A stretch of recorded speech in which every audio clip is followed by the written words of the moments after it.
మనము ఎప్పుడు లేని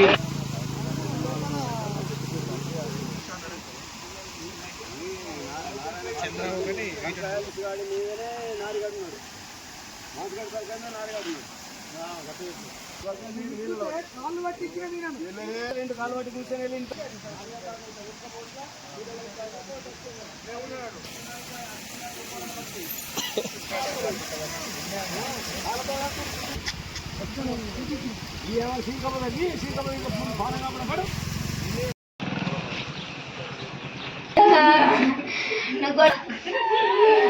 అయ్యా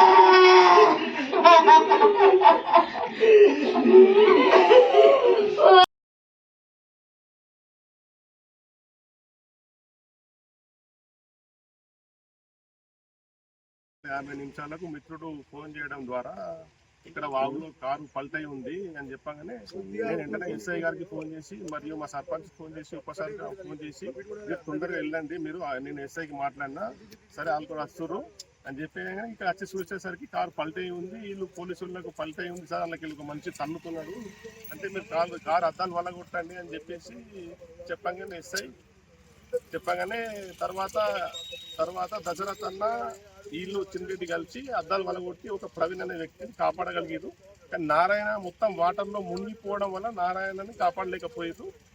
కొద్దిగా లేట్ అప్పటికి నారాయణ వీళ్ళు రాకముందే మరి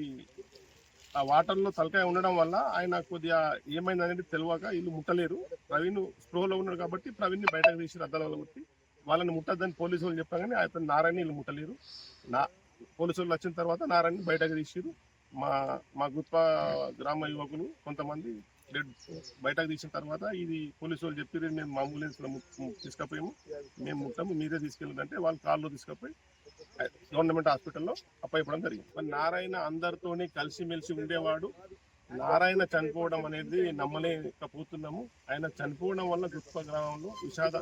ఛాయలు అమ్ముకున్నాయి దయచేసి ఇప్పటికైనా యువత స్పీడ్ పోకుండా కొంచెం మెల్లగా అవ్వాలని నేను మనస్ఫూర్తిగా కోరుకుంటున్నా ఎప్పుడైనా లేట్ సమయంలో రాత్రి సమయాల్లో కూడా ప్రయాణాలు చేయకండి సాధ్యమైనంత వరకు అక్కడ మధ్యాహ్నం ఇట్లా సేవించి ఉంటే అసలే వెళ్ళకండి మీరు దగ్గర రిలేటివ్ ఉంటే అక్కడే ఉండిపోండి లేదంటే ఊర్లోనే తాగాలనిపిస్తే ఊర్లోనే వచ్చి తాగండి కానీ మీరు దయచేసి యువత ప్రాణాలు కోల్పోతే తల్లిదండ్రులు తట్టుకోలేరు గ్రామంలో కూడా